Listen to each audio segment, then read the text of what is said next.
Welcome back, everybody. This is 13.7. We're looking at tangent planes, normal vectors, using directional derivatives, the gradient, partial derivatives, a lot of good stuff in this section, this chapter. So let's do some examples. We're going to consider a sphere with radius square root of 3. So that the function is x squared plus y squared plus z squared equals 3. We want to find the tangent plane at 1, 1, 1. So what do we need to do?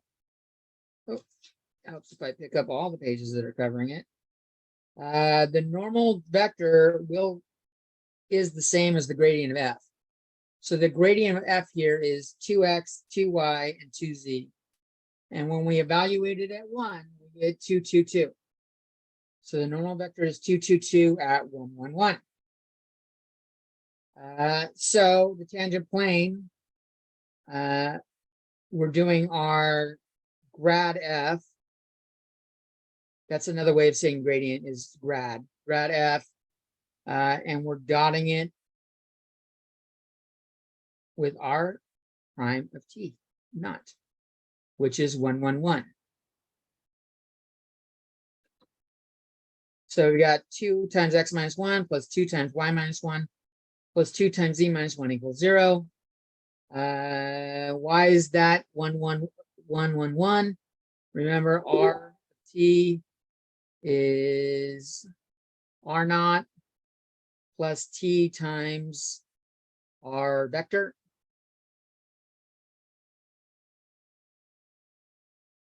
U1, U2, I'll say.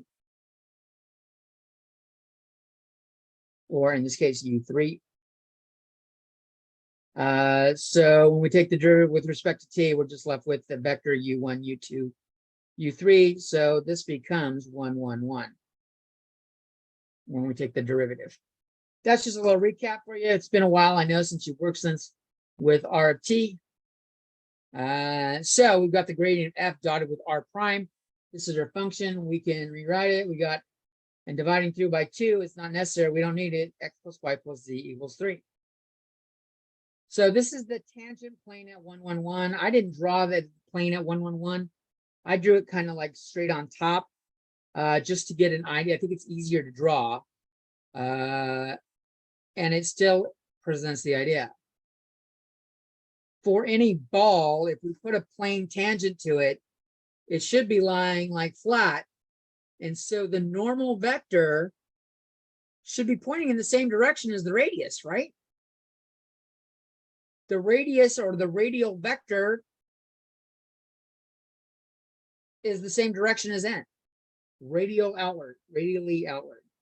So here we go in like that. Over here to some vector over here, that would be our r. And our normal plane right there, let's say it's a flat like that. We got a normal like that. So it's in the same direction as r for a sphere. Kind of cool. We can parameterize that normal line.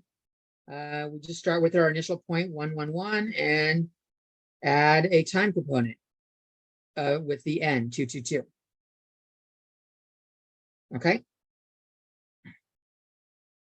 So it's effectively r naught plus t times n. Okay. Let's take a look at an ellipsoid. We've got 4x squared plus y squared plus z squared equals 18. We'll do this at 2, 1, 1. The idea is similar to the sphere, except, you know what? It's kind of hard to use the word radius since it's not round. But we will do something similar. We're going to take the gradient. That's our normal vector right there for a tangent plane. And then we plug in our point, 2, 1, 1, and we get 16, 2, 2, which is a multiple of that. Conveniently, and that's just because the way ellipsoids are. Pointing out from the center of the ellipse is kind of like pointing out to the center of a sphere.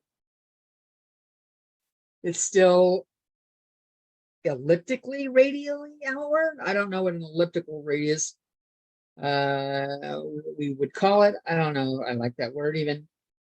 But the tangent plane, we use our normal vector.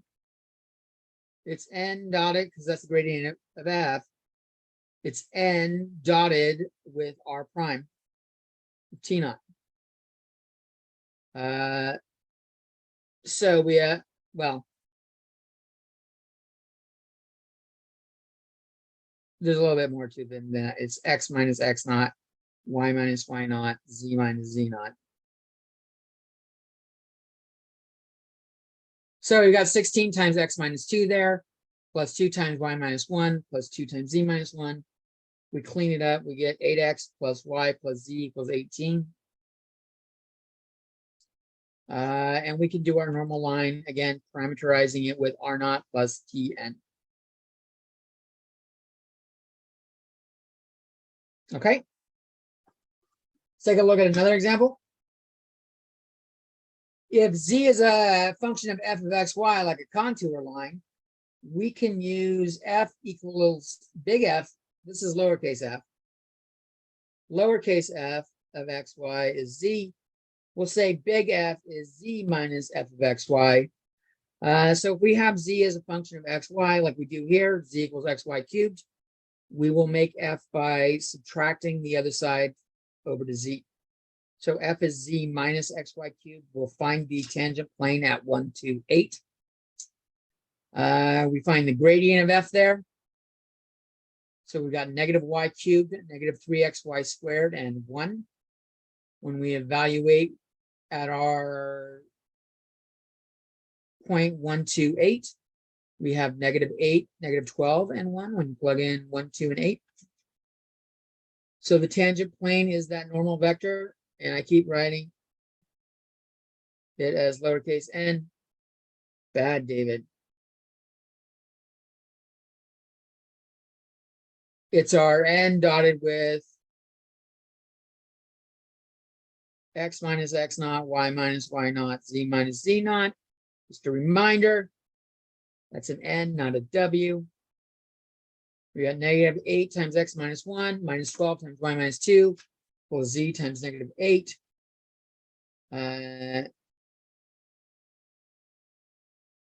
That's wrong, plus z minus 8.